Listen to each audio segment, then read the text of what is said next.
Yes.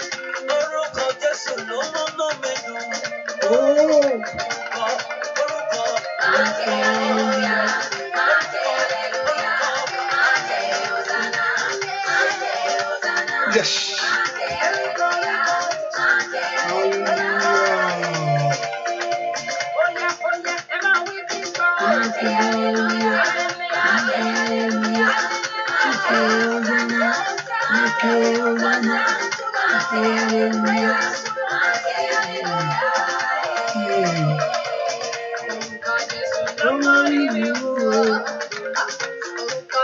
Hallelujah. Praise the Lord. Let us give God the praise. Let us thank Him. Ẹ jẹ́ ká dúpẹ́ lọ́wọ́ Ọlọ́run fún oore ọ̀fẹ́ rẹ̀ kan sí o. Ẹ jẹ́ ká dúpẹ́ fún iṣẹ́ ìyanu rẹ̀. Jésù mà ṣeun fún oore ọ̀fẹ́ ńlá.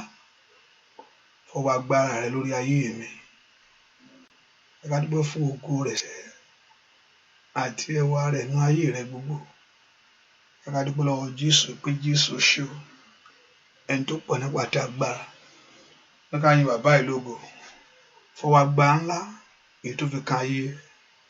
Fọwọ́ ẹ̀yìn èyí tó fi kan ayé rẹ̀ ṣẹ́. Somebody lift your voice and just appreciate God. Lọ fún oore ọ̀fẹ́ yìí. Bẹ́ẹ̀ kò dúpẹ́ lọ́wọ́ Ọlọ́run. I want you to thank Him and bless the Lord. Bẹ́ẹ̀ kò gbé Ọlọ́run ga fún oore ọ̀fẹ́ tó fún ọ lọ́wọ́lọ́wọ́. Àtàánú tó rí gbà lórí ayé rẹ̀ gbogbo. Somebody appreciate Him. Give that thanks to Him. Bẹ́ẹ̀ fún oore ọ̀fẹ́ yìí. Oore ọ̀fẹ́ ńlá. Oore ọ̀fẹ́ ní gbogbo ọ̀nà. Grace of His mercy. Grace of His kindness. Grace of His goodness in your life, in your home, in your family. Bẹ́ẹ̀ fún ọwọ́ agbára Ọlọ́run ńlá lórí ayé rẹ sẹ́. Àwọn fẹ́ kó gbé Ọlọ́run ga. Pé Jésù ṣe o. Fún àǹfààní láti fún mi. For the grace of God in your life. Fún àánú ńlá ní gbogbo ọ̀nà rẹ gbogbo. Somebody give that thanks to Him. Somebody appreciate Him. Bẹ́ẹ̀ kó gbé Ọlọ́run ga sẹ́. Jésù ṣe o. Jésù ṣe o. Ọba tó pọ̀ nípa ti agbára. Ọba tó pọ̀ nípa ti agbára. Ọba tó ní agbára lórí ohun gbogbo. Dúpẹ́ lọ́wọ́ Ọlọ́run yìí. Jésù ṣe. Ẹni ọmọ Ísírẹ́lì mo yìn ọ́ fún ìgbésí ayé mi. Thank ọba tó rà mí padà. Ọba tó wá mi rí o. Ọba tó rà mí padà. Ọba tó wá ayé mi rí. Dúpẹ́ lọ́wọ́ Jésù sẹ́. O ṣé o bàbá. Fún ìràpadà ńlá. Èyí tó yànda fún ayé mi. Dúpẹ́ lọ́wọ́ Ọlọ́run. Ọba tó rà mí padà. Ọba tó wá mi rí. Ó bá gbé Ọlọ́run ga. Ọba tí ò jẹ́ kí n kú sínú ẹ̀ṣẹ̀. Dúpẹ́ lọ́wọ́ rẹ̀ sẹ́. Jésù mà ṣe o. Oore ọ̀fẹ́ ìgbàlà ọkàn. Jésù ṣe o. mo yàn ọ́ dúpẹ́ lọ́wọ́ Ọlọ́run yìí Jésù ṣé o dúpẹ́ lọ́wọ́ Jésù yìí mo gbé ọ̀gá mo yàn ọ́ yìn Jésù yìí pẹ́ fún ìpamọ́ rẹ̀ lórí ayé rẹ̀ sẹ́ ọba tó pọ̀ nípa àti agbára mo gbé ọ̀gá dúpẹ́ mo dúpẹ́ Jésù mo dúpẹ́ o fún ọ̀rẹ́ ọ̀fẹ́ yìí mo dúpẹ́ Jésù mo dúpẹ́ o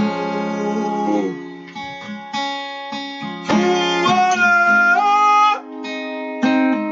ọ̀fẹ́ yìí ìwọ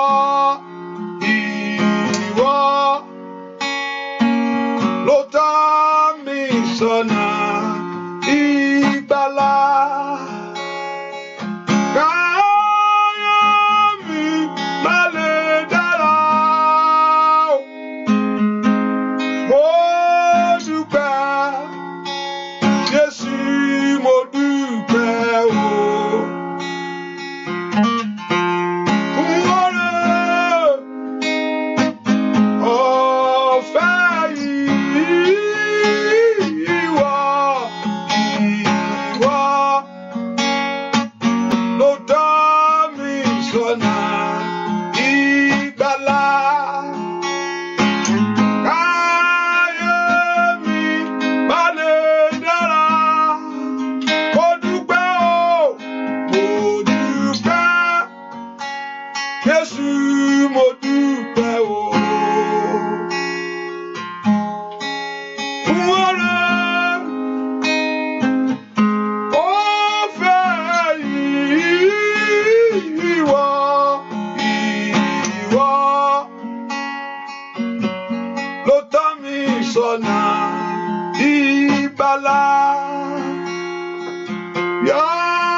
The Bible says when we are yet a sinner, but that are in Christ, so sorry, Christ paid the price for you.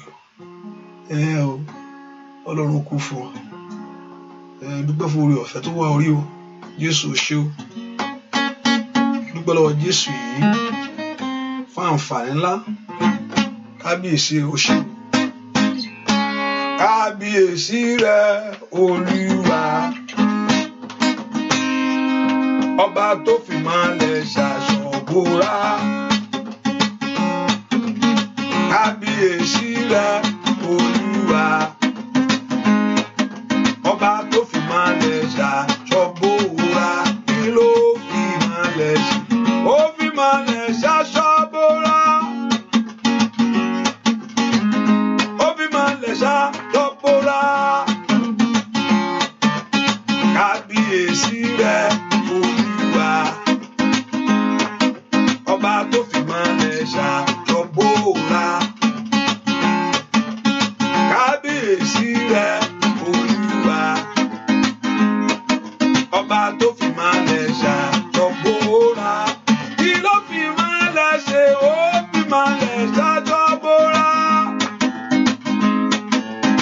Ó fi ìmọ́lẹ̀ ṣaṣọ bora. Kí ló fi ìmọ́lẹ̀ ṣe? Ó fi ìmọ́lẹ̀ ṣaṣọ bora. Ó fi ìmọ́lẹ̀ ṣaṣọ bora. Bàbá mi, kábíyèsí rẹ Olúwa wa. Ọba tó fi ìmọ́lẹ̀ ṣaṣọ bora. Kábíyèsí rẹ Olúwa. Ọba tó fi ìmọ́lẹ̀ ṣaṣọ bora. Kí ló fi ìmọ́lẹ̀ ṣe? Ó fi ìmọ́lẹ̀ ṣaṣọ bora. Ó fi ìmọ́lẹ̀ ṣaṣọbora. Dúpẹ́ lọ́wọ́ Ọlọ́run ọba tó fi ìmọ́lẹ̀ ṣaṣọbora, ọba ìmọ́lẹ̀ ayé fúnra rẹ̀. Bẹ́ẹ̀ ni ìmọ́lẹ̀ fúnra rẹ̀ ni, òun gan ni ìmọ́lẹ̀. Olúwa ni ìmọ́lẹ̀ wa àti agbára wa. Thank him for the grace of his love. Ẹ ká dúpẹ́ fún ìfẹ́ ńlá tó fẹ́ ọ. Dúpẹ́ fún ìfẹ́ tó fẹ́ ọ. Dúpẹ́ fún ìfẹ́ tó fẹ́ mi. As he loved the whole world, he loved me personally. Bó ṣe fẹ́ gbogbo àgbáyé ó tún fẹ́ mi o. Bẹ́ẹ̀ ni o.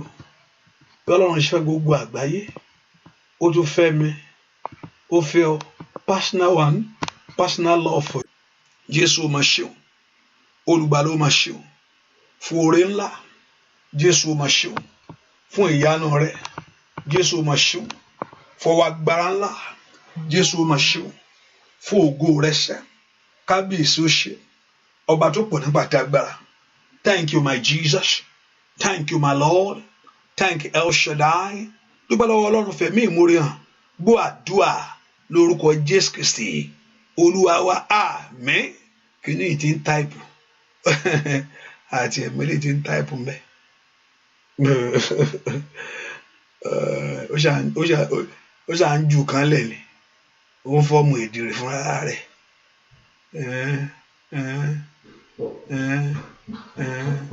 Hallelujah. Hallelujah. I hope people are saying that the typing something. Ó kà ṣà ń ju ilé tó sí ń bẹ̀ ni. Yorùbá yẹn kò rí mú. Praise the Lord. Hallelujah. Ẹ ká pọ orúkọ Jésù sẹ́, my Lord and my God. Olúwa dárí gbogbo ẹ̀ṣẹ̀ mi jì mí. Ask the Lord to forgive every sin. Gbogbo àṣírí gbogbo. Olúwa dárí jì mí. Ask Jehovah God to forgive every sin. Sọ fún Ọlọ́run. Sọ fún Jésù sẹ́, Olúwa dárí ẹ̀ṣẹ̀ mi jì mí. Orúkọ Jésù. That the Lord Jehovah God to forgive every sin. Gbogbo ẹ̀ṣẹ̀ gbogbo èyí tí ọ̀tá ń lò lórí ayé mi. Ẹ̀ṣẹ̀ tí ń béèrè fún ìjìyà. Ẹ̀ṣẹ̀ tí ń béèrè fún ìdájọ́. Gbogbo ẹ̀ṣẹ̀ tí ń béèrè fún ìjìyà. Gbogbo ẹ̀ṣẹ̀ àìgbọràn. Gbogbo ẹ̀ṣẹ̀ tó tì mí sínú kòtò. Ọmọ Ọlọ́run lánàá kó gbàdúrà. Ọlọ́run dáríjì kó fà mí jáde. Gbà mí Ọlọ́run á sọ̀rọ̀ má ṣe léyìí o. Níbo òun náà ní abara wa tá à ń ṣe. Orúkọ Jésù gbogbo ẹ̀ṣẹ̀ ní ìdàyàbà kó fúradà sàtáyà. Olúwa dáríjì. Orúkọ Jésù dáadáa. Olúwa dáríjì. Gbogbo ẹ̀ṣẹ̀ tí ń béèrè fún ìjìyà tàbí ń béèrè fún ìdájọ́. Ẹ̀ṣẹ̀ rán ni o. Ẹ̀ṣẹ̀ mi ni o. Ní orúkọ Jésù. Ask God to forgive every sin. Olúwa dáríjì mi. Ó ní ìdáríjì ń bẹ lọ́wọ́ rẹ kí a lè máa bẹ̀rù Ọlọ́run. Ẹ pọ orúkọ Jésù. Olúwa dáríjì mi. Ó yá wọnú ọkàn mi wá. Orúkọ Jésù. Màkàlì àbábò. Olúwa dáríjì mi. Wá gbàjọba ọkàn mi. Ask the Lord to come to reign in your heart. Sọ fún Jésù kó máa bọ̀ wá. Máa bọ̀ nú ayé mi. Gbọ́ àdúà lórúkọ Jésù Kristi. Olúwa wa. Ọlọ́run fẹ́ ṣe oore fún ọ̀pọ̀lọpọ̀. God want to bless us. Ọlọ́run ò ní ìdòwò kò ń lówó. It's not so nǹkan tí ò ní ìdí kí ló wá ọ̀ọ́dì ẹ̀ fún. Nǹkan tí ò ní ìdí kò ní ìdílé kò ń gbénú ilé. Kí ló tí ò fẹ́ kó kọ́lé? Òun ló ní ilẹ̀ kò ń gbórí ilẹ̀. So kí ló tí ò fẹ́ kó nílẹ̀ láyé? Òun ló lìlú kò ń gbénú ẹ̀. Is above it. So àti wá jẹ́ kó wá ní sùúrù lórí ilẹ̀ yẹn. So you can enjoy the benefit of it. Kí ló wá kọ́ Ọlọ́run tí ò fẹ́ kó níwèé ìgbélú? Ò ní níwèé ìgbélú ni. Nítorí ló dé. God wants you to enjoy everything that he has made. Gbogbo tó ti is for you. He created all those things for us to enjoy. So kí ló fẹ́ deprive the out of it? Kí ló fẹ́ pọ́n lójú fún? Why God want to suffer your life? Pé kó o máa rọ̀ mọ́ bí. Because tó lè sọ pé multiply. Ó ti rò ó mọ́ láti bẹ̀rẹ̀ pé I want you to multiply and increase. Kí ló wá sọ pé kí Ọlọ́run má jẹ́ kó rọ́ mọ́ bí? Ẹ pọ orúkọ Jésù sẹ́. Ọlọ́run tó pọ̀ nípa àtàgbàrà. Ọlọ́run bá mi pa olùfisùn wọ́n. Gbogbo ohun tí ò fẹ́ kí ire kàn mí. Gbogbo ẹ̀ṣẹ̀ rán. Èyí tí ò fẹ́ kí ire dọ́dọ̀ mi. Every sin of generation. Gbogbo olùfisùn tí ń fẹjọ́ mi sùn.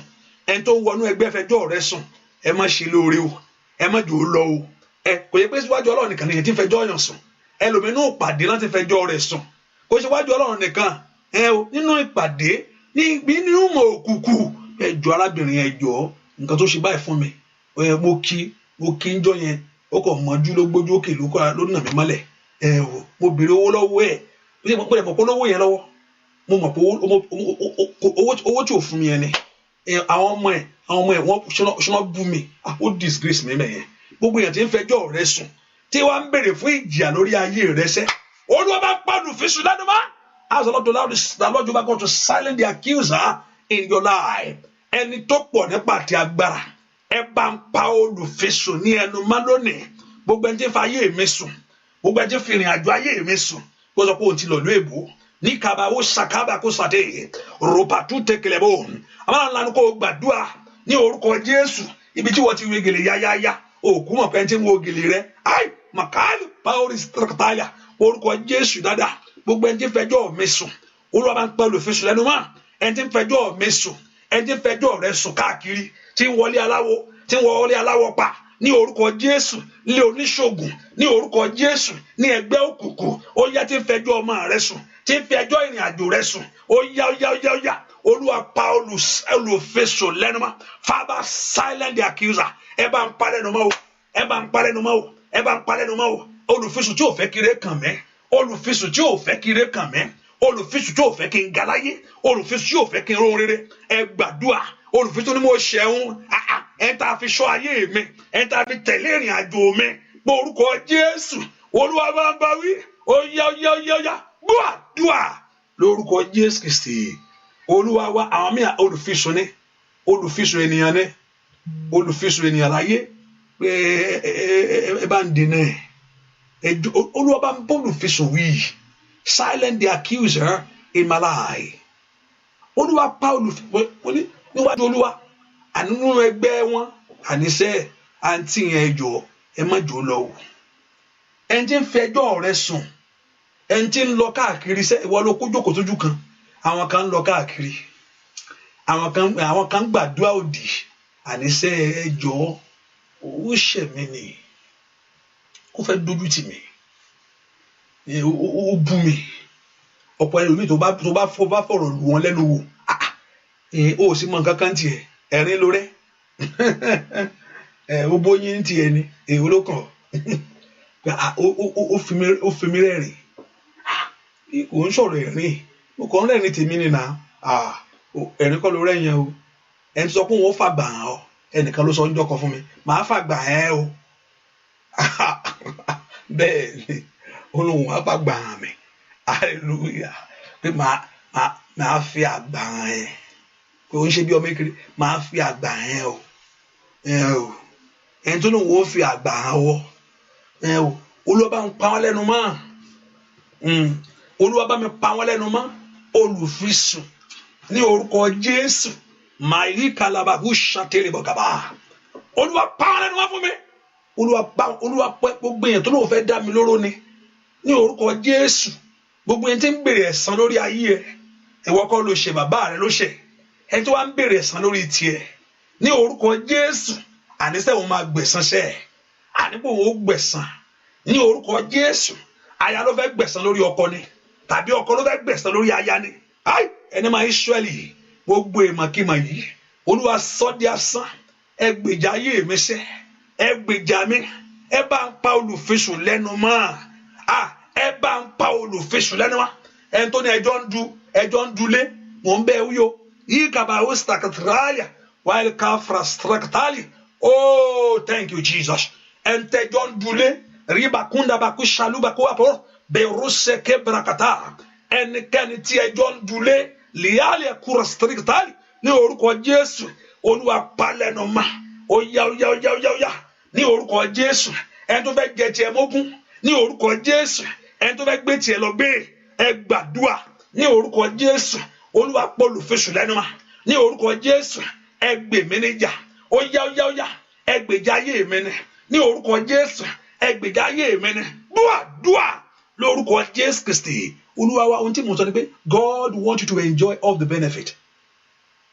Kí ló kọ́ lọ́n kó máa ń kí náà bọ́lọ̀ ṣe tóbi tó yìí àìlówó lọ́wọ́ èèyàn inú àmà dùn sọmọ mi ò lówó lọ́wọ́ àdẹ̀ máa rẹ́rìn bó ṣe ní gbogbo ọ̀rọ̀ tó yìí.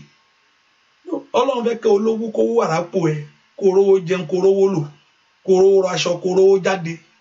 Ọlọ́run fẹ́ kó enjoy. He wants you to enjoy every benefit that he has created. Ìdí yẹn àti mọ̀ pé Ọlọ́run dára nìyẹn. Ìyá máa wá gàrí, máa fi kúlíkúlí gbé lọ́sàn-án lálẹ́ táwọn kan sì ń fa tan chicken ya. Èwo lọ́lọ́run dá mbẹ̀. Ẹni tó mú náà yóò tún dúpẹ́ náà o, tínú bá le kákáká àti Olúwa mo lè mu.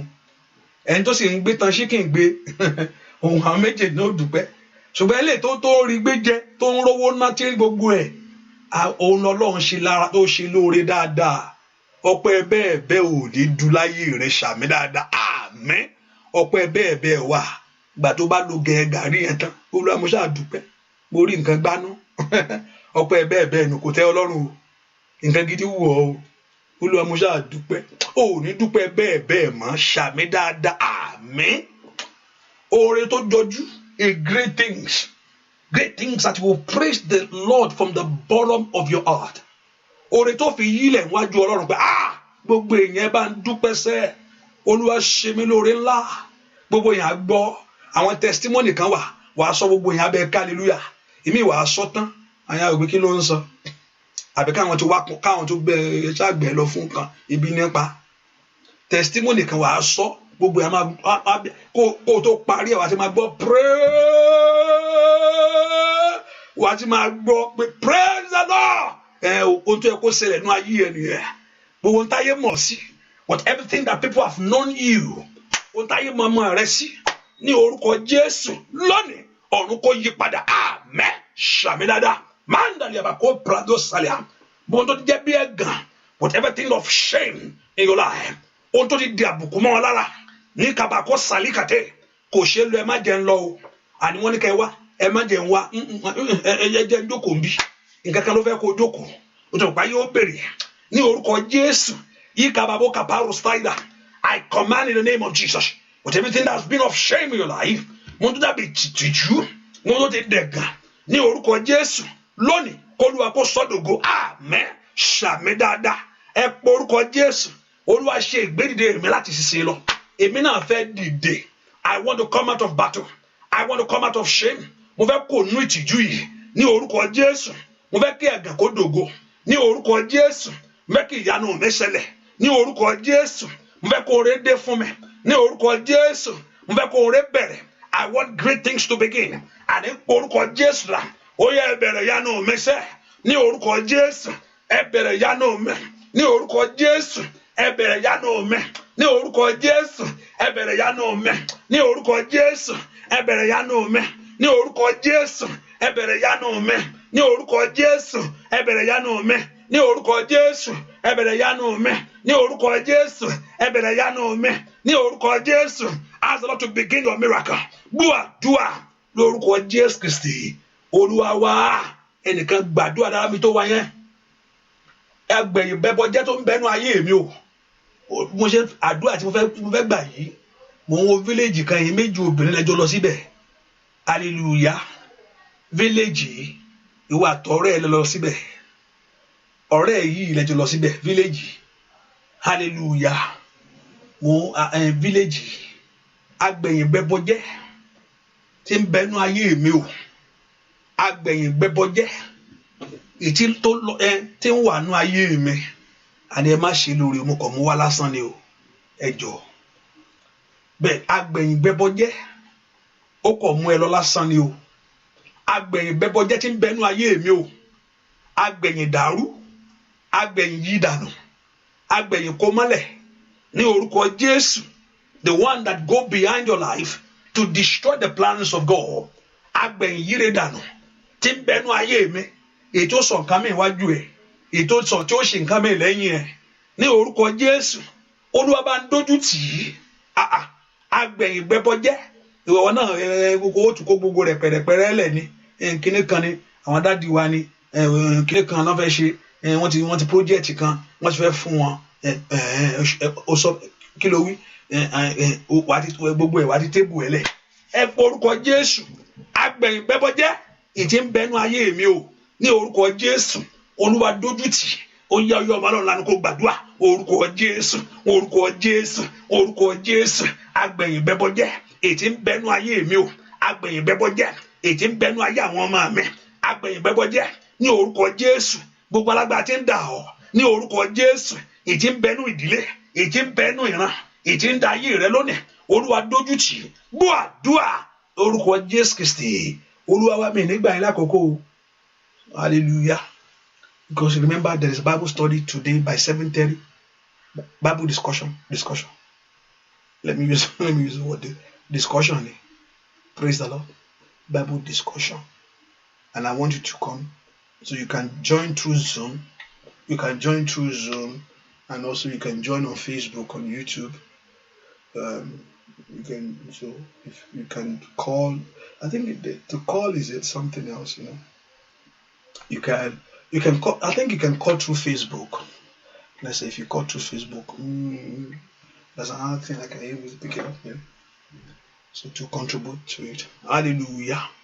And here, Jesus, call the name of Jesus Christ. Olúwa tú mi sílẹ̀. Lọ́wọ́ ogun tó ń túra rẹ̀ mú lórí ayé mi o. Ogun tó máa ń túra rẹ̀ mú. Ṣebí kí ni ó kù díẹ̀. Wọ́n sọ fún pé wọ́n ní kékeré máa ṣẹ́ náà. Wọ́n ní pé kọ̀rọ̀ mi ní.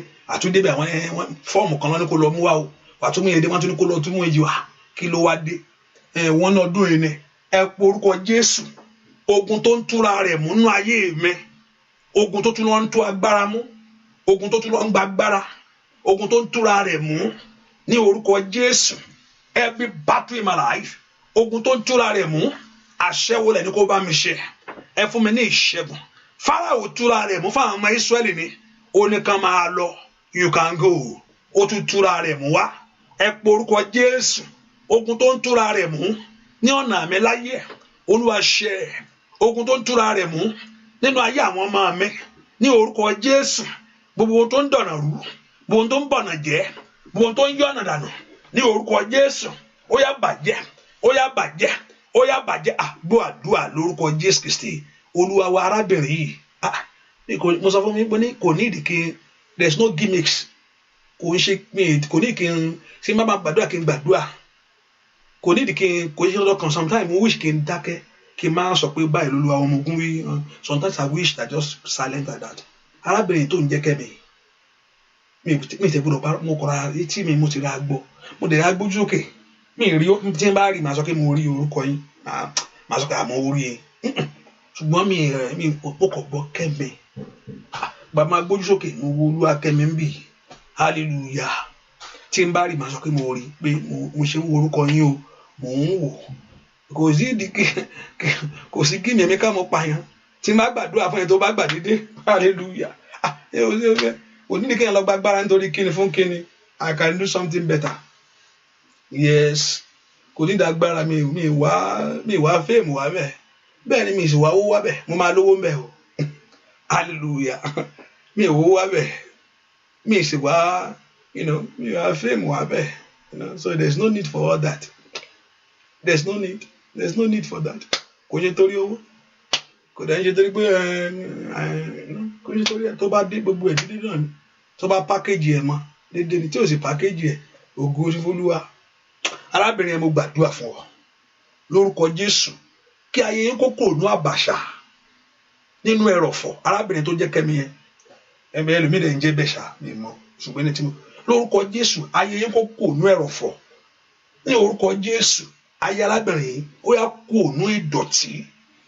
lórúkọ Jésù máìlì káwọ́rì pàwọ́rì sítírọ̀dà iṣẹ́ ẹni kó dára láyé ní orúkọ Jésù iṣẹ́ ẹni kó gbàtúnṣe ní orúkọ Jésù iṣẹ́ ẹni kó dára láyé iṣẹ́ ẹni kó gbàtúnṣe ọwọ́ ẹni kó mú un rere ọwọ́ ẹni kó gbóhùn rere ṣe ní orúkọ Jésù ọwọ́ ẹni thank you my daddy thank you Holy Spirit ẹ kàn máa béèrè fún àánú ẹ kàn máa béèrè fún àánú Olúwa má jẹ́ kí àánú jìnnà sí ayé mi mọ́ gbogbo ohun tó yí mi ká ohun tó jẹ́ tó yí ọ ká tó yí yín ká mà bóyá mà ní bóyá ẹlòmíì kúkú ń jẹ́ ọkùnrin náà ń jẹ́ bẹ́ẹ̀ gbogbo ohun tó yí ọ ká jẹ́ kí àánú kó ṣẹlẹ̀ àánú ò ní jìnnà sí ayé yín mọ́ ẹ ṣàmì dáadáa àmín àánú ò ní jìnnà mọ́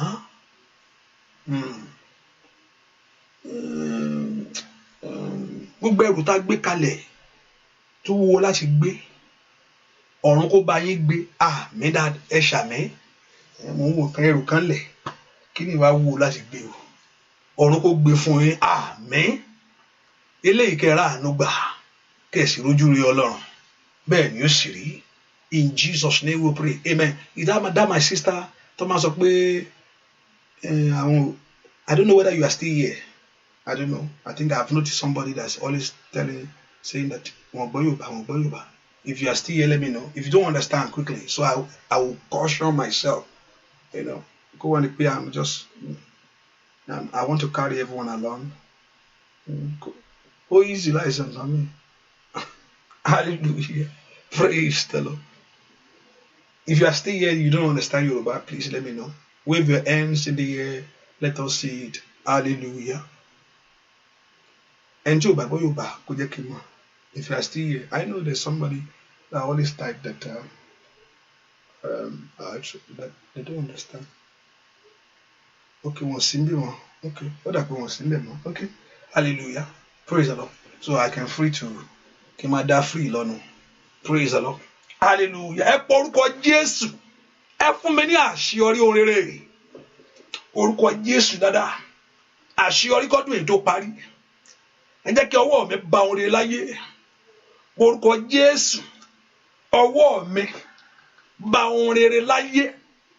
Ọwọ́ mi rí orere mú. Ẹ fi orere fún mi. Ẹ jẹ́ kí n ní àṣeyọrí orere. Gbogbo ohun tí ayé mi ti ń lé. Gbogbo ohun tí ayé mi ń fẹ́.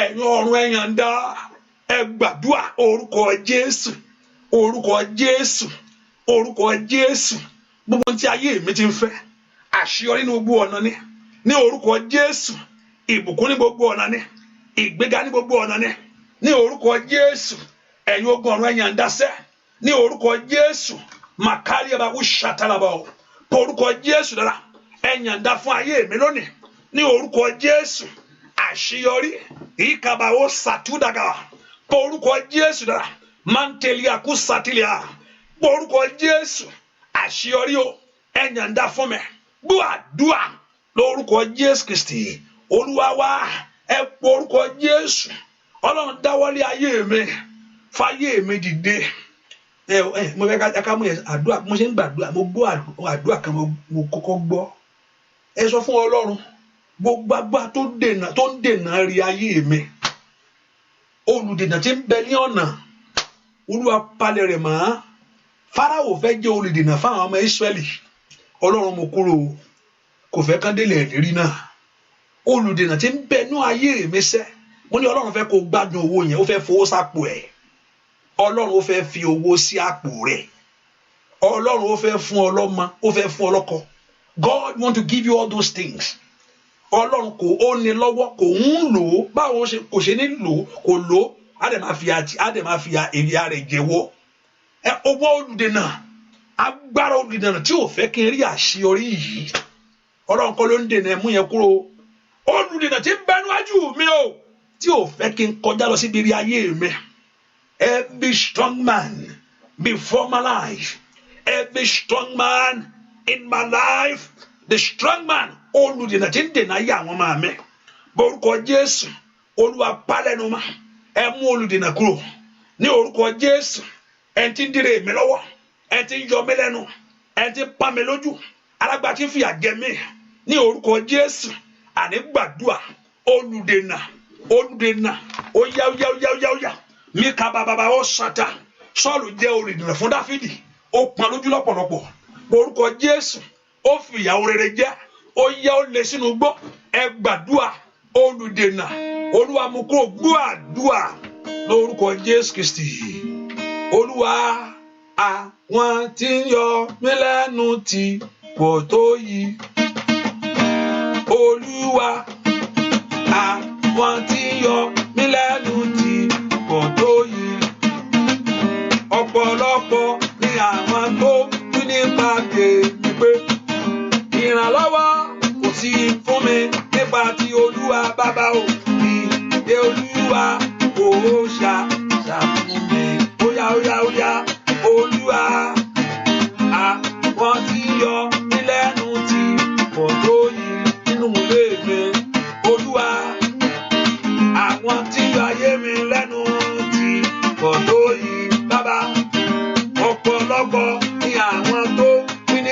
tèmi pé ìrànlọ́wọ́ kò sí fún mi nípa ti Olúwa bàbá mi ò ní ní Olúwa ó ṣàfún mi alágbára ńlá.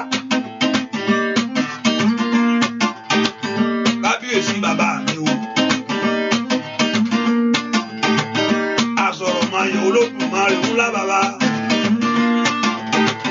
Jẹ́ kí gbogbo agbára àti ìwà ayé àwọn èèyàn yìí lẹ́nu kó wọlé.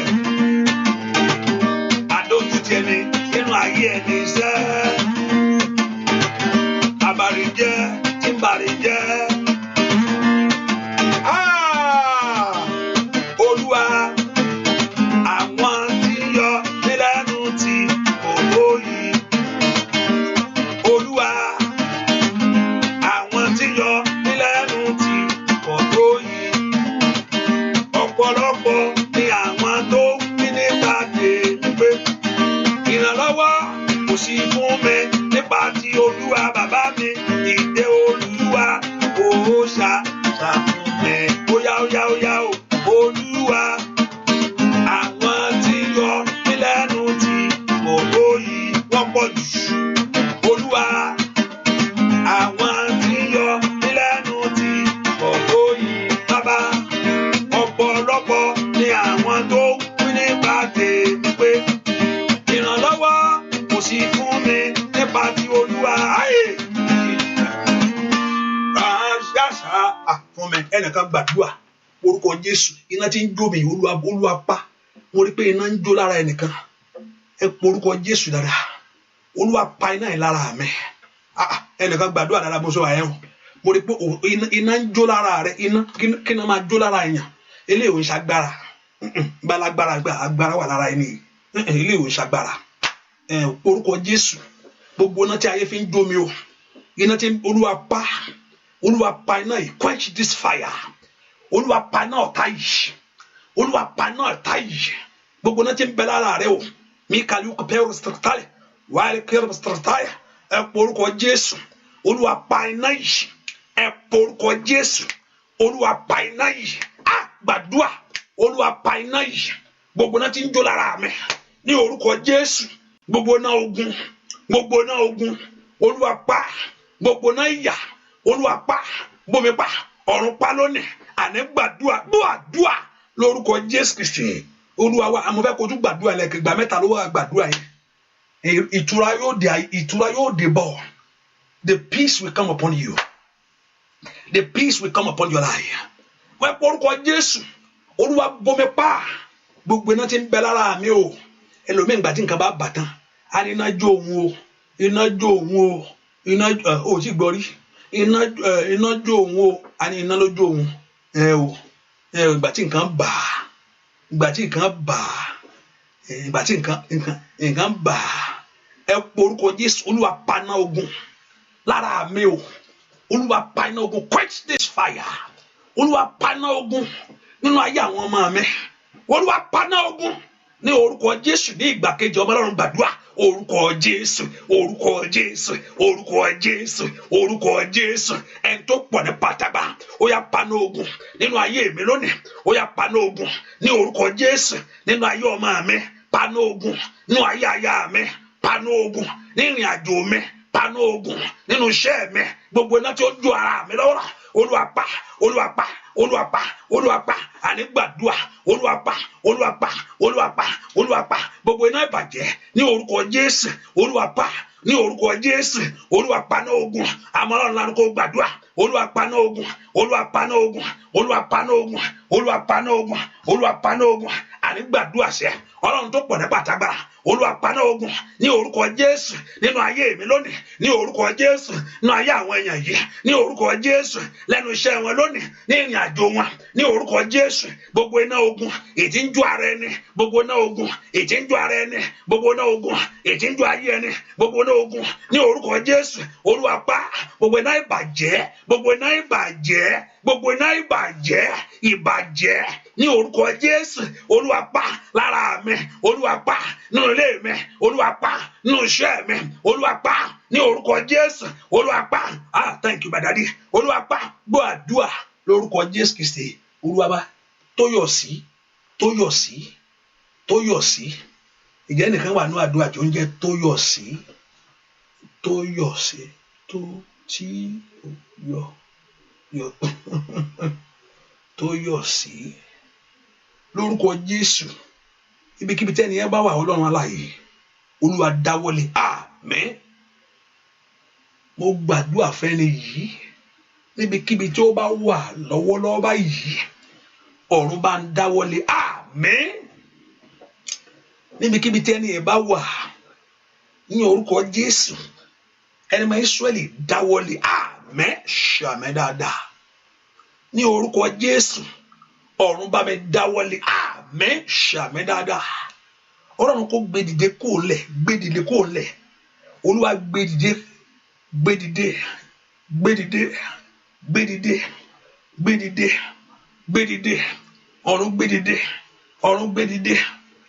dìde ọ̀run gbé dìde ní orúkọ Jésù kó dìde bẹ́ẹ̀ ni ó sì rí láì lórúkọ Jésù Kristi.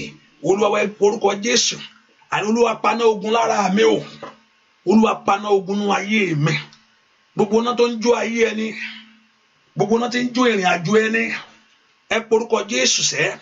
Father, quench the fire. Ask the Lord to quench the fire. Ask the Lord to quench the fire. Ask the Lord to quench the fire. Olúwa paná ogun yẹn ní orúkọ Jésù. Olúwa paná ogun yẹn ní orúkọ Jésù. Olúwa paná ogun yẹn. My Father and my God, quench that fire. Quench the fire ní orúkọ Jésù. Ẹni tó pọ̀ ní pàtàgbára. Olúwa paná ogun náà ayé mi o. Orúkọ Jésù sẹ́. Olúwa paná ogun ní ìrìn àjò ayé àwọn ọmọ mi gbogbo. Ask the Lord quench the fire ní orúkọ Jésù. Ẹni máa Ísírẹ́lì Olúwa paná ogun ní orúkọ Jésù. Olúwa paná ogun. Ask the Lord to quench the fire. Olúwa paná ogun sẹ́ ní ayé mi lónìí. Orúkọ Jésù quench that fire. Paná ogun ní ogun ìdílé. Olúwa bá ń paná ogun lára mi. Ẹni máa Ísírẹ́lì paná ogun nínú ayé àwọn ọmọ mi. Paná ogun ní orúkọ Jésù. Paná ogun gbọ́ àdúà lórúkọ Jésù Kristi Olúwa wa. Gbọ́ àdúà lórúkọ Jésù Kristi Olúwa wa. Gbogbo tó jẹ́ kí ayé fi dí ojú ẹ gbogbo tó dí ọ lójú ó fẹ́ jọ bí ọ̀rọ̀ ìfẹ́ love tíntín love tónkì ó fẹ́ jọ bí ọ̀rọ̀ ìfẹ́ táyé fi ohun tó dí ọ lójú ó fẹ́ jọ bí ọ̀rọ̀ ìfẹ́ love tíntín love tónkì lórúkọ Jésù. Èwo ni pásítọ̀ ń sọ èwo ni love tónkì èwo love tíntín ó fẹ́ jọ bí ọ̀rọ̀ ìfẹ́ bí ohun tó dí ọ lójú ọ̀run kò ṣí lónìí àmín. Ṣàmì dáadáa ohun tó sọ ẹ́ sínú ipò ilẹ̀ láyé ní orúkọ Jésù mo ní kí Ọlọ́run kó ṣí ọ lójú àmín. Ṣàmì dáadáa lórúkọ Jésù gbogbo ohun tó dí ajú rẹ lónìí èyí tó jẹ́ kó dìyàn rẹ́pẹ́rẹ́ ní orúkọ Jésù mo ní kí Ọlọ́run kó ṣí ojú ẹ àmín. Ìyanu kó bẹ̀rẹ̀ ní ayé lónìí ọwọ́ Ọlọ́run kó kàn ọ́. Let the hand of God touch you. Thank you, my Father. Thank you, my Father. Thank you, Jesus. Thank you, Jesus. Thank you, Jesus. Mo gbàdúrà fún ọlọ́rọ̀ ọba yìí gbogbo tó ń fa ọ sílẹ̀ níbi tó yẹ kó o ti gòkè láyé gbogbo tí ò fẹ́ kó o débi tó yẹ kó o ti gòkè bó ṣe ń gùn that you are going upon that ladder gbogbo tó tún mú àti gòkè ẹ nira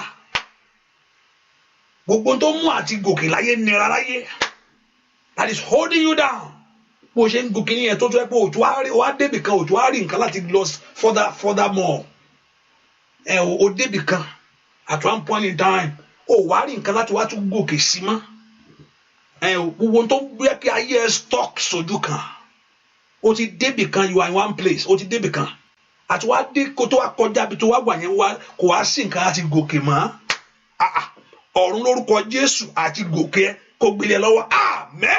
Ṣàmìlàlà lórúkọ Jésù ohun tó bí tó dé yẹn mo pa ní àṣẹ ọ̀run kó wá gbé ọ sókè jù bẹ́ẹ̀ lọ àmín o ti débẹ̀ yẹn àti wá gòkè sí fọ́dà láti ẹ̀kọ́ tó wá ga sí to go up more ní orúkọ Jésù gbogbo ẹ̀mí ìjákulẹ̀ every spirit of failure ikabarostactalia every spirit of failure every power of stagnancy every power of disappointment nínú ayé rẹ lónìí gbogbo ìrìn ìjà ọ̀tá every weapons of enemies ètí fi ń bá ayé rẹ jà ètí fi ń yọ ayé rẹ lẹ́nu gbogbo ohun ìjà ọ̀tá every weapons of enemy gbogbo ohun ìjà ọ̀tá nínú ayé rẹ lónìí gbogbo ohun ìjà ọ̀tá gbogbo iṣẹ́ ọjà ọ̀tá nínú ayé rẹ lónìí ní orúkọ Jésù ó yá kó dòfo àmín ọ̀pọ̀lọpọ̀ ní ata ni mo ṣẹ̀ ta ni mo wá ṣẹ̀ báyìí o wọ́n ní kò nídìí kó ṣẹ̀yàn tó bá tẹ̀ tún ṣẹ̀yàn tó dákun ni hello mọ́mì tó tún ṣẹ̀yàn ó dákun ni ó ṣẹ̀yàn already ògo láyé rí tán bínú àṣeyọrí láyé wò ìtàn gbébọn ọmọ yìí náà fẹ́ ga ọmọ yìí náà fẹ́ dèèyàn láyé ó nídìí tó bá tún ṣẹ̀yàn ó dákun ni o bẹ́ẹ̀ ni if you offend someone you add more to it ó fi náà sí petrol ni nàbí báyìí wò mẹ́ ó fi petrol sí iná nù ojú dákun nù hallelujah bẹ́ẹ̀ ni kò nídìí kó ṣèyàn ká ayé tó bínú bó fẹ́ ṣàṣeyọrí ẹ̀ náà ń bínú sí akọ ẹ̀ ti pọ̀ jù ẹ̀rí bó ṣe máa sọ̀rọ̀ onìkan ló rọ̀ kó ọ̀rọ̀ sọ̀rọ̀ ń bì ó sì ń sọ tiẹ̀ ni hallelujah ẹ̀rí ṣe olùmọ̀kọ́sọ ẹ̀ máa wo olùmọ̀ náwó sókè bí o kí ni mo sọ ìwọ sì ń ṣe tiẹ̀ ni ẹni bẹ̀bẹ̀ lúbẹ̀ rẹ̀ pọ̀ ẹlẹ́ hallelujah wọ́n ní bẹ̀bẹ̀ lúbẹ̀ rẹ̀ pọ̀ nínú ẹbí wọ́n ní ìwọ ni ló mọ̀ sọ́wọ́ ló máa múrò plan ìwọ ni master planner ẹ jẹ́ ká ṣe báyìí ẹ jẹ́ ká put it together tí wọn bá gbà òye adákẹ́ kó máa wò wọ́n ràn hallelujah ẹ̀ẹ́dẹ́ plan rẹ̀ wọ́n ti against ẹ̀ wọ́n ti kí náà ti ń ṣe ìwọ náà jókòó kó máa wò náà ó sọ̀rọ̀ ni ẹ máa ṣe lọ ó sọ̀rọ̀ ni ó tún sọ àìtún sọ̀rọ̀ rẹ̀ ẹ̀rìṣẹ́ bó ṣe dákẹ́ mẹ́yẹn ó sọ̀rọ̀ tẹ́lẹ̀ o wọ́n rí nǹkan wí ó tún sọ̀rọ̀ lẹ́ẹ̀kejì ẹ̀rí pé ó dákẹ́ ìgbà ó tún pọ̀jù fún náà ó tún sọ̀rọ̀ jù wọ́n ní ṣe kò ní jẹ́ kán sọ̀rọ̀ bí òun náà ló máa mọ gbogbo ẹ̀ lórúkọ Jésù ibi tí ayé ti ń bínú ẹ̀ àjùlọ tí ó mú ayé dákẹ́ ohun àjùlọ ńlá ọ̀tá Jósẹ́fù wọ́n dákẹ́ wájú ẹ̀ torí Ọlọ́run gbé ohun àjùlọ lé lọ́wọ́ ohun àjùlọ èyí tó fi jù wọ́n lọ mi kàbẹ́rù sítọ́tàlíà mi kò bẹ́rù sítọ́tàlíà ohun àjọ the great things that Lord will lift you up tí ó mú ọ̀tá rẹ̀ panumọ́ ẹ má máa sọ̀rọ̀ àbí tó wá fẹ́ tẹ́ ọmọ ìyàwó ọmọ wo bàbá rẹ̀ ló fẹ́ sọ̀rọ̀ wájú ẹ̀ nígbà tí Ọlọ́run sọ sókè gbogbo wọn yílẹ̀ ni àti Rúbẹ́nì àkọ́kọ́ àti gbogbo àti Júdà fúnra rẹ̀ kò lè sẹ́ni tí Ọlọ́run ò ní ògo fún wọn o wọ́n kàn bínú ògo ni ṣèbí Júdà ní Jésù jáde lára rẹ̀ Jésù ò jáde lára Jósẹ́fù ara Júdà the Lion of Júdà kò sí Ọlọ́run gbogbo wọn ní Ọlọ́run lè tè fún ọ má bínú ẹnikẹ́ni ìwọ ṣáà máa mú tiẹ̀ wẹ́rẹ́wẹ́rẹ́ ni wọ́n jù ú hallelujah ìwọ ṣáà máa ṣe tiẹ̀ kò nídìí kó bínú èèyàn kankan Ọlọ́run lè tò fún everybody when you see people celebrate them and if you like it go before God Ọlọ́run ilé náà wù mí I celebrate I don't èèyàn bá gbé náà sórí mo ṣe máa wò rè hallelujah o bá gbé Ferrari God thank you for the Ferrari and I know bá wọlé Ọlọ́run náà èmi náà ogun bẹ́ẹ̀ ni kò ní ìgbà Ferrari ní oníranú ní you don't have to you celebrate them tó sọ̀rọ̀ jù ẹ lọ dédé Ọlọ́run fún mi náà ohun tó farakùnrin èèyàn dá fún mi tó bá bọ́ Ọlọ́run sọ dára ju pé kò bínú lọ ẹsẹ̀ ṣoṣooṣo ni ẹnu ẹ ó ní ẹ wọ́n dá owó yahoo owó yahoo ni ẹlòmíà lówó kò I don't worry about people Jesus wọ́n bú so ta ni wọ́n ní bú ayélujára lóògùn ló ń lò náà, gbẹtugbẹtu ló ń lò, kí ló ń lò, oògùn ló ń lò, oògùn ló ń lò. Wọ́n ní Jésù náà lóògùn, wọ́n ní ẹ̀mí ṣe búburú ló ń lò, Jésù ọ̀gán wọn ló ń lò ẹ̀mí òṣù. So kò tiẹ̀ strange, so I don't know if anybody except Ọlọ́run bá sọ nǹkan míì fún mi nìkan ló kù pé nǹkan ń bẹ lábẹ́ kókò. You celebrate, you look at it, so you celebrate, you enjoy it. You just plow. Ìdẹ̀bẹ̀rẹ̀ fún tiẹ̀ lọ́wọ́ Ọlọ́run. Ó ṣe pẹ̀lú Ọlọ́run, orí ọ̀fẹ́ ilé náà wù mí náà. Tó bá lè fún mi. Tó bá sọ pé ó ti gbàgbé ń pa ẹ̀. Ó ti ní nǹkan tí mo gbé lọ́wọ́ Ọlọ́run pé ó ti o. Mi ì lè fún ẹ̀yẹn o. Ilé ìbáyìí ni. Má lọ sáìdì bẹ̀ yẹn. Hallelujah. Praise the Lord. You celebrate. A sì fún ẹ̀ ń tiẹ̀ tó fẹ́. Mo gbàdúrà. Ohun tí ó mú ọ̀tá rẹ dákẹ́. Àjùlọ ńlá ní orúkọ Jésù èyí tí ó mú ọ̀tá rẹ wárìrì. The great promotion lórílẹ̀‐èdè yẹn lórí ìwé ìgbélu ẹ̀. Àwọn tó ti fi akọ́ fi ṣakọ sí ẹ. Ohun àjùlọ ńlá ní orúkọ Jésù èyí tí ó mú ọ̀tá rẹ wárìrì ní orúkọ Jésù kó lu àkógbélé lọ́wọ́. Àmín. Ṣàmì dáadáa. Ibi tó ti fi ẹ́ lẹ̀, ibi tó fi ẹ́ sí, where they have put you, bẹ́ẹ̀ ibi ìtìjú rẹ tí ayé fi ẹ́ sí pé àwọn abẹ́ńbẹ́. Mo sọ tàṣẹ lónìí, àṣẹ tí ń bẹnu Jésù ni. I release a word. Mo sọ̀rọ̀ agbára. Ibikíbi tán jù ọ́ sí, táyé tí wò pé àwọn abẹ́ńbẹ́ yẹn o. Ibẹ̀ láti táwọn fi ẹ́ sí, àìrọ́mọ bí yẹn, ibẹ̀ lọ́ fẹ́ bẹ́ẹ̀. Àìríṣẹ́ ṣe yẹn lọ́ fẹ́ bẹ́ẹ̀. Orílẹ̀-èdè yẹn, ibẹ̀ lọ́ fẹ́ bẹ́ẹ̀. Ìwọ ti ṣáájú wa lọ lóyìnbó. Àwọn fẹ́ bẹ́ẹ̀ ń bẹ̀ pé ò ní kankan. Ai, makali puristrai, wali kali puristrai, wali kali puristrai. Ní orúkọ Jésù, ọ̀run kò gbé ọkùnrin ọ̀bẹ. Àmín. Ṣàmì dáadáa. Ai, makali puristrai. Mo pa ní àṣẹ lónìí. Ní orúkọ Jésù ti Násárẹ́tì. Ipò àìrọ́mọbí tí ayé fi ọ́ lẹ̀ sí. Ìlì kali puristrai. Táyé sọ pé àwọn abẹ́ ń bẹ̀ padà. Mo sọ tàṣẹ. Ní orúkọ Jésù, mo ní kí ọ̀rọ̀ ìwà bẹ́ńbí tó wà yẹn. Ní orúkọ Jésù, ọ̀rọ̀ ìtúsílẹ̀ yẹn, ọ̀rọ̀ ìdáǹdè yẹn, ọ̀rọ̀ agbára níbi tó ti fi ọ́ sílẹ̀ lẹ́nu iṣẹ́. Yìí là kárí pàwọ́lì sítírítàlì, wàá ní kórì pẹ̀lú kàtàlì. Mo pa ní àṣẹ lónìí. Ní orúkọ Jésù, ọ̀run kò mú ọkú ọ̀bẹ. Àmín. Ohun ńlá èyí tí ó mú ọ̀tá wárìrì. Àjùlọ ńlá that beyond your enemies. Ohun tí ó pàtà rẹ nù mọ́. Ó yá dákẹ́. Wọ́kẹ̀ dákẹ́ o. Èrè ńlá àgbáyámúyámú èrè èyí tí ó mú ọ̀tá rẹ̀ wárìrì. Ọ̀tá Jósẹ́fù wọ́n wárí iwájú ẹ̀. Jákọ́bù ìgbà 3 ló ṣubú nù iwájú wa ìsọ̀.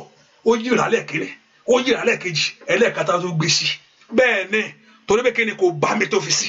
Onígbà tí wọ́n bá dọ́lágbára tán, ó ní àjàgà rẹ̀ yóò jà lọ́rùn rẹ̀. Gbogbo àjàgà òkùnkùn ní orúkọ Jésù. Every bondage, gbogbo àjàgà ṣètì ní orúkọ Jésù, gbogbo àjàgà àmúbọ̀ ní orúkọ Jésù, gbogbo àjàgà ẹ̀gàn, mo sọ tàṣẹ, àṣẹ tí ń bẹnu Jésù, mo sọ̀rọ̀ yìí, mi kàwúrà pàwùrì kàtàlíà, gbogbo àjàgà yẹn, nù ayé ẹ̀ kó parẹ́, àmín, ṣàmì dáadáa, ai, makali pòrí sítọ́kítàlíà, wàá ní kàwúrì pòrí sítọ́kítàlíà, ní orúkọ Jésù, ní ẹ̀lì kàndé ní bẹ́ẹ̀ kó pòrí sítọ́kítàlíà, mẹ́ntò kà gbogbo tó ti gbẹ. Everything that have dry. Gbogbo tí ò ní ìyè mọ́nú ayé rẹ lónìí. Mo pàṣẹ mí ìyè síbẹ̀. Life of God in you. Life of God in your life. Life of God in you. Life of God in your own. Ìyè Ọlọ́run kó wọnú ayé ẹ lọ. Ìyè Ọlọ́run kó wọnú iṣẹ́ rẹ lọ. Ayé ẹ kó lójú. Ayé ẹ kó gbójú tù. Ní orúkọ Jésù. Ayé rẹ kó lójú. Ayé ẹlòmíì wọ́n ti forúkọ mú ṣú. Ayé ẹlòmíì wọ́n ti dàpọ̀. Ayé ẹlòmíì wọ́n ti fi mu mílíkì. Wọ́n ti bẹ́ẹ̀ ni wọ́n ti da gbogbo rẹ̀ pọ̀ kò lójúmọ́. Gbogbo ayé tó ti tó táyé ti dàrú. Every life atóríṣe ní Ọlọ́run. Ìdí tó fi wá sọ́dọ̀ ẹ̀ nìyẹn because he has it. He is your creator. Ó máa ń tú orí ẹni ṣe ni. Ó máa ń tú ayé ẹni ṣe ni. Ìdí tó fi wá sọ́dọ̀ ẹ̀ ní òwúrọ̀ tó wá sọ́dọ̀ ẹ̀ kí ìyà máa jẹ ọ lọ. Gbogbo ayé táyé ti gbẹ́sẹ̀ lé ní orúkọ Jésù. Mi kò ní káórí pọ́ọ̀rìà. Gbogbo ayé ti da ayé rẹ̀ rú ní orúkọ Jésù. Lónìí ayé yẹn kó gba àtúnṣe. Àmín. Ohun tán nà sí ọ tó rí mú. Ìlì káórí pọ́ọ̀rì káyà. Ohun tán nà wájú ẹ tó rọwọ́ mu. ní orúkọ Jésù ọ̀run kó gbélé ẹ lọ́wọ́ amen that very thing tó ń gbé síwájú ẹ ò rọ́wọ́ mu ní orúkọ Jésù lónìí ọwọ́ rẹ kó bà amen ọwọ́ rẹ kó bà amen ọwọ́ rẹ kó bà amen ọwọ́ rẹ kó bà amen gbogbo ayé yín pátá ní orúkọ Jésù kó mú oore jáde amen let your life bring forth great things lórílẹ̀-èdè yẹn ní kàdí àbàkú ṣètẹ́lẹ̀dà mùdùmùdù bẹ̀ ayọ̀ orílẹ̀-èdè yẹn kó lọ àkógbélé lọ́wọ́ amen ayọ̀lé ọkọ ayọ̀lé aya tó wà máa bọ̀ pọ́nkún bọ̀ ìta lọ ẹ̀rọ pọ́nbọ̀ náà ẹ̀yẹ ìní kó padà ẹ lọ gbẹ́ bàpá máa o torí yóò lọ bẹ̀ yẹn tán ni nǹkan òde ni hallelujah tọ́lọ̀ bá jẹun léyàn tí ìdùnnú ni ìjọsẹ̀ it's okay ẹ̀kọ́ra fún mi ní kíní tó inú ẹlòmíràn gan bá jẹ nínú ilé rẹ̀ inú yà máa dùn pé ó jẹ́ ń bẹ̀ ẹlòmíràn gan ìbínú ni gbà ó ti di Málíkì praise yes wọn ò fi náà pọkà wọn ò fi wọn bẹ gbé gbogbo àti wáìn tó dáa pásítọ̀ yẹn mú ni hallelujah òbẹ júùsì náà ni wọn ṣàbẹ gbé kan bẹ orí pé wọn rí pé nǹkan wà nù ayé rẹ ni ìwúlẹ ní bí òtútù dé kò sí nǹkan kan ṣáà lọ́wọ́ port mẹ́ẹ̀ ṣá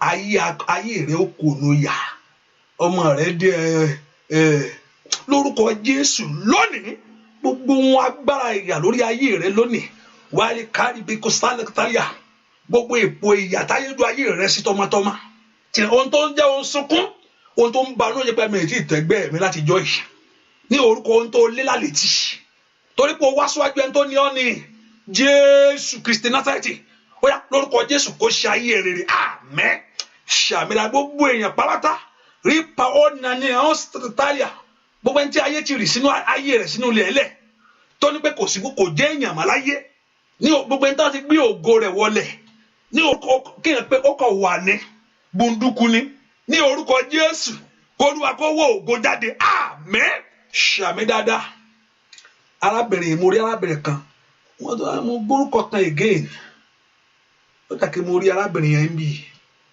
arábìnrin kan náà tó súnmọ́ mi dáadáa arábìnrin yẹn súnmọ́ mi dáadáa mo gbọ́ orúkọ yín mo gbọ́ orúkọ màá kàrà yan létí kó má dé pé mo dẹ̀ abẹ́rẹ́ kí n lè pè yín lẹ́yìn ni ẹ jẹ́ kí n kàrà sọ díẹ̀ ONAB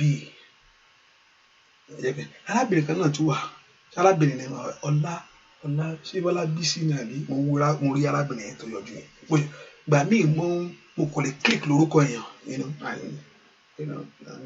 tí n bá ó ní bó ṣe lè wá tí n bá ó kọ I see many names but I can see some names sometimes and I can look at a name sometimes lẹ́ẹ̀kọ̀kan tíntìní praise the Lord but I can look at your name and bá ti tójú rẹ̀ bá ti kó orúkọ yẹn I know there's something going on hallelujah bẹ́ẹ̀ ni lẹ́ẹ̀kọ̀kan lórúkọ Jésù ẹ̀rọ ànúgbà thank you my daddy ayé ẹni kó kú nu gọ́tà ayé kó kú bẹ́ẹ̀ Olúwa kó decorate ayé yìí kó kú nu gọ́tà Olúwa kó fọ ayé yìí mọ́ Olúwa kó fọ ayé yìí mọ́ kí ayé yìí kó rí àánú gbà ọwọ́ orí ọ̀fẹ́ Ọlọ́run kó jọba nú ayé yín láti ṣiṣẹ́ lọ ohun tí ayé gbà sọnù Olúwa dá padà lé ìlọ́po ẹ sọ́dàdúà ohun tí ayé gbà lọ́wọ́ mi ní ìlọ́po Olúwa dá padà fún mi your time that enemy have wasted ohun tí ayé gbà lọ́wọ́ ohun sọ fún Ọlọ́run ohun tó bá mọ̀ pé ayé ti gbà lọ́wọ́ ẹ̀ sọ́jáde ní ìsinsìnyí sọ́jáde ohun tí ayé gbà lọ́wọ́ ẹ̀ sọ fún Ọlọ́run Olúwa dá padà ní ìlọ́po fún mi Bíbélì pé tá a bá mú olè yóò san ní ìgbà méje ni he has to pay it back Ọlọ́run mú ìwọ àṣetìnú ayé mi lónìí wà mo bá Ọlọ́run mú ọ lónìí o you are caught today Olúwa mú ọ lónìí Olúwa mú ìwọ ìpọ́njú ó dá kó sọ kó dá padà fún mi ní ìgbà méje o rí mi ti ń bẹ lọ́wọ́ ẹ̀ olè tí ń jẹ́ olólè ní orúkọ Jésù fẹ̀rẹ̀ ń di ọ̀kẹ́ èyí tí ń gba gbogbo rẹ̀ lọ́mọ lọ́wọ́ ní orúkọ Olúwa mú lónìí ilẹ̀ mọ́ bá ogun ayé rẹ̀ ilẹ̀ mọ́ bá dúà lórúkọ Jésù Kristi Olúwa wa àmín. Olúwa kó ṣe yín lógo, Olúwa kó fún yín lóhun rere, kínú yín dùn kí ayọ̀ yín kó kún, ayọ̀ yín kó pọ̀ ní gbogbo ọ̀nà, ojú ò ní tì í, ẹ ní dẹni lẹ́lẹ̀, ẹ ní dẹni ẹ̀gàn. The Lord will surprise you. Ọlọ́run láàárọ̀ wà ń bẹ̀ lọ́sàn-án tó gbórí wọlé tó bá tún ṣe lálẹ́ gan wà tó rẹ́gísítà. Ó ṣáà nídìí tó fi ń wá. Mo wá gbàdúrà Ọlọ́run Ísírẹ́lì ṣebí wọ́n lọ pé o fẹ́ ṣe nǹkan. Ẹni tí ń wá lọ́sàn-án tí ń wá lóru nínú àdúrà yìí kí ló dé? Ẹni tí ń wá lọ́sàn-án ọ̀pọ̀lọpọ̀ tí ń wá mo ti mẹ́ lómi tó ti ń wá láti sínú àdúrà láti 12 years above. Yeah. Tó ti ń wá sínú àdúrà yìí mo máa wọn mí tẹ́ pé yes 12 years above. Yeah, sure. I'm not talking about my church member, our church member, no. Tí mo kò tí mi ti rẹ́ lómi rí nu and I know mo kò lè gbóhùn that 12 years that I've been coming on this prayer line. I'm faithful, I'm committed to it, faithful. Ọlọ́run àwọn tó ti ń wá sínú àdúrà yìí ó ní nǹkan tí ó sọ pé ó fẹ́ ṣe. Ṣé bó sọ náà ó ní ohun tó fẹ́ ṣe wọ́n lè máa wá kán máa wá rí ohun ẹ̀rí ńlá. Ọlọ́run Ísírẹ́lì, they can't be coming here. You have agenda. You have a plan. Ìwọ ló ti rò láti bẹ̀rẹ̀ ayé wá. Èmi ó kọ̀ jù mí sínú ẹ̀ ni. Ọlọ́run tó wẹ́ pé ló ti tọ́ ló rán mi níṣẹ́ o tó ní kí n máa tú àwọn èèyàn sílẹ̀. Gbogbo tí ayé àwọn èèyàn ìgbé wá. Every battle in their life. Mo fẹ́ kó bá mi gbé mi ní ìní. I want you to arrest every battle of their life. Mo fẹ́ kó dojú ti ogun náà fún wọn. Mo fẹ́ kí àwọn èèyàn mọ̀ pé ìwọ náà lágbára. Mo fẹ́ kán rí ọ. Olúwa fara rẹ̀ hàn. Àmín. Ẹ bá mi ṣàmì dáadáa. Lord, manifest yourself. Ìwọ Ọlọ́run ìpè gángan. Ìwọ Ọlọ́run ìpè. Ìwọ bàbá arúgbó ọjọ́ yẹn o. Ní orúkọ Jésù. Ó yá nínú lórí àìní gbogbo àwọn èèyàn yìí. Show yourself strong. Àmín. Show yourself strong. Àmín. Ohun tó bọ́lẹ̀ sọnù kó Olúwa kó wárí. Àmín. Ohun tó sọnù ní orúkọ Jésù kó Olúwa kó wárí. Àmín. Ó fẹ́ dàbí bọ́tìn aṣọ. Gbogbo tó sọnù tí bọ́tìn aṣọ kan bá jábọ́ kò pé mọ́ nìyẹn. Ohun tó sọnù kó Olúwa kó wárí. Àmín. Ṣàmì dáadáa. Àkókò ní ìgbà ni àṣeyọrí ni ní orúkọ Jésù wárí. Àmín. Mo wá sọ tàṣẹ I release a word. Ibi táyé fi ẹ́ sí pé wọ́n á bẹ́ẹ̀ tó wọ́n ti rò pé sista kìíní ńkọ́ no mi rò bẹ́ẹ̀ broda kìíní ńkọ́ ní orúkọ Jésù wọ́n ní bẹ́ẹ̀ ń bẹ̀. Àmín. Ibi táyé rò pé àwọn abẹ́ yẹn mo sọnù agbára Ọlọ́run Ísírẹ́lì ní orúkọ Jésù. Ire ńlá àṣeyọrí ńlá wọ́n bá Joseph bí tán fi sí ó dẹni ògo dẹni àṣeyọrí títọ́ ọba bá Joseph mbẹ ibi táyé fi ìwọ náà sí ní òkú ẹrú yẹn in that slavery in that shame wọ́n ní bẹ́ẹ̀ ń bẹ̀. Àmín.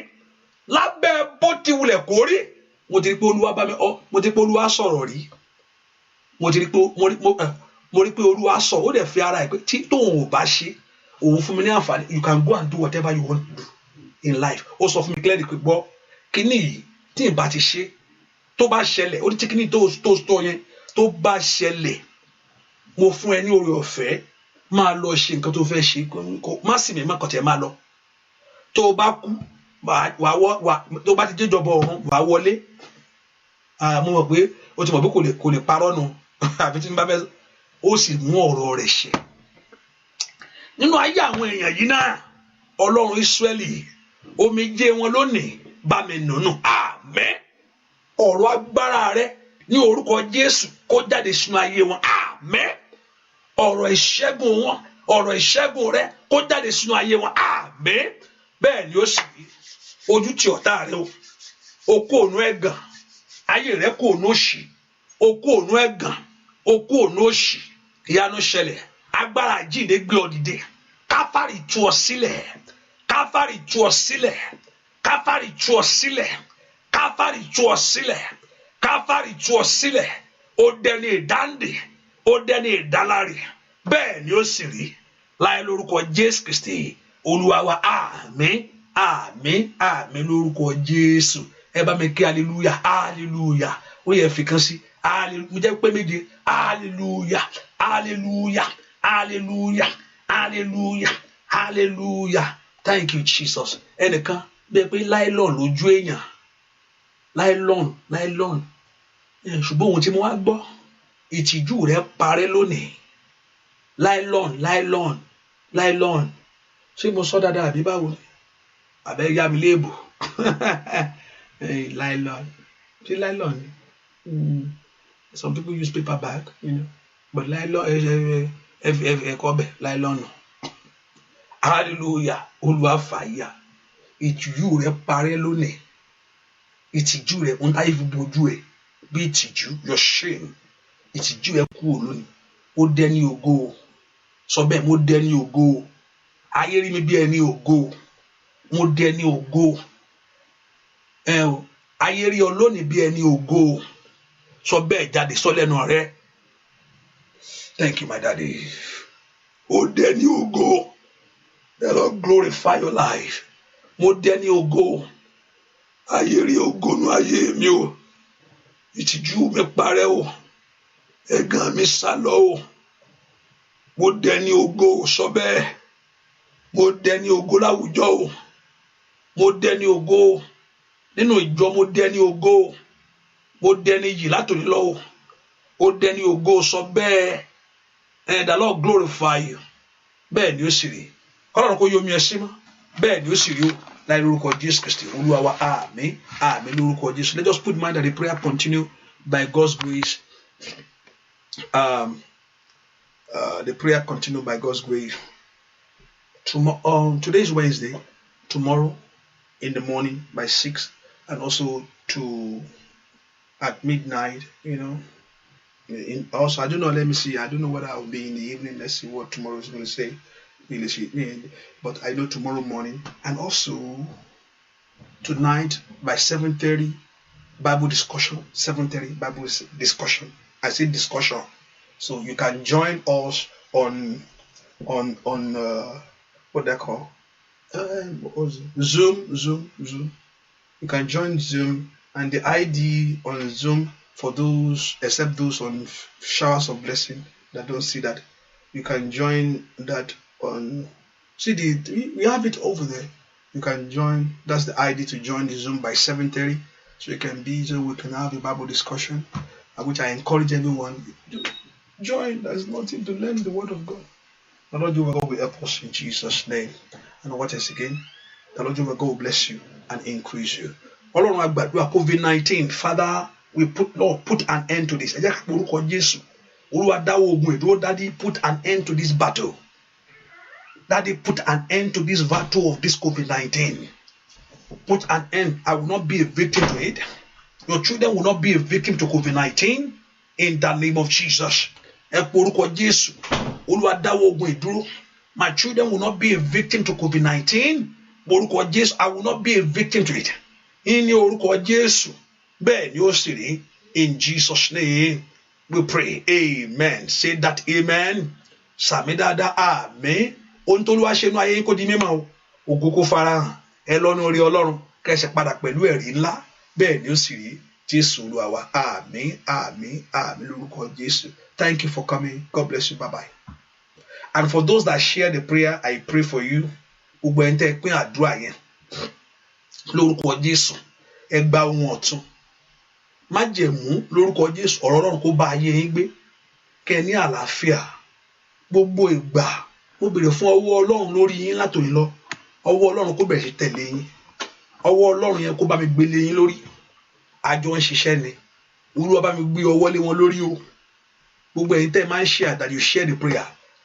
Ọwọ́ yẹn mo béèrè fún kó bá mi gbé lé yín lórí. Oh, thank you my daddy. Thank you. Ọwọ́ yẹn mo béèrè, ọwọ́ yẹn tẹ́ bá ti jọ ń ṣe ọwọ́ ńlá yẹn mo fẹ́ kó bá mi gbé lé yín lórí, kó gbé ọwọ́ náà lé yín lórí, ọwọ́ ọmọ dàrí kan lórúkọ Jésù. Let God lay his hand upon you for mercy and his grace. In Jesus' name we pray. Thank you. God bless you. Bye-bye.